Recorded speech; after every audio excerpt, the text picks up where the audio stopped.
High, আমি দিগন্ত আর তোমরা শুনছো বং বিজনেস। আজ আমি আলোচনা করব সফল ব্যক্তিরা কী কী করে থাকে। পয়েন্ট নাম্বার 1, সফল ব্যক্তিরা বই পড়ে প্রচুর পরিমাণে, তবে সেসব কোনো ফিকশনাল রোম্যান্সের বই নয়, নিজেদের ইন্ডাস্ট্রি রিলেটেড বই, বিজনেসের বই। তবে বই পড়তে সমস্যা হলে অডিও বুকও শুনতে পারো। পয়েন্ট নাম্বার 2, সফল ব্যক্তিরা নিজের বর্তমানকে স্যাক্রিফাইস করে ফিউচারের জন্য।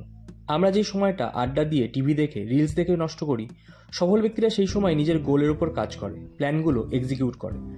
পয়েন্ট নাম্বার 3, সফল ব্যক্তিরা বিশ্বাস করে যে তাদের সাথে যা হচ্ছে নিজের কর্মফলের জন্যই হচ্ছে। অন্যদিকে অসফল ব্যক্তিরা সবাইকে দোষ দিয়ে থাকে, যেমন গভর্নমেন্ট খারাপ তাই আমি জব পাচ্ছি না, অথবা মার্কেট ভালো নয় তাই আমার বিজনেস সাকসেসফুল হচ্ছে না। সফল হওয়া কখনোই খুব সহজ কাজ নয়। তুমি যদি রিচ ফ্যামিলিতে জন্মে থাকো তো আলাদা ব্যাপার, তবে তা যদি না হয় তোমাকে কষ্ট করে সফল হতে হবে। পয়েন্ট নাম্বার 4, সফল ব্যক্তিরা অসফল ব্যক্তির তুলনায় কম ঘুমায়। তারা 6 থেকে 8 ঘন্টার বেশি ঘুমায় না। এর ফলে প্রতিদিন যে এক্সট্রা 1 থেকে 2 ঘন্টা তারা পায়, সেই সময়টিতে তারা নিজেদের প্রয়োজনীয় কাজগুলো করে। পয়েন্ট নাম্বার 5, সফল ব্যক্তিরা টাকাকে কাজে লাগাতে জানে এবং সেই টাকাকে কিভাবে বাড়ানো যায় সেই কৌশল জানে। ফর এক্সাম্পল, কোনো অসফল ব্যক্তি যদি 20 লাখ টাকা হাতে পায়, সে নিজের জন্য গাড়ি কিনে, দামি গ্যাজেটস কিনে, এছাড়া অন্যান্য বিলাসিতায় তা খরচ করে ফেলে।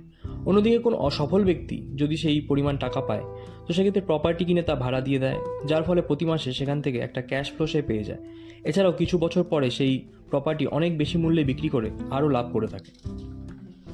এছাড়াও অনেকে গোল্ড কিনে রেখে দেয়, কিংবা যারা স্টক মার্কেট সম্পর্কে ভালো বোঝে তারা ভালো কোনো স্টকে ইনভেস্ট করে। তো আজকের মতো এখানে শেষ করছি, দেখা হবে পরের অডিওতে। চ্যানেলটি অবশ্যই সাবস্ক্রাইব করে রেখো এরকম কন্টেন্ট আরও পাওয়ার জন্য। Thank you.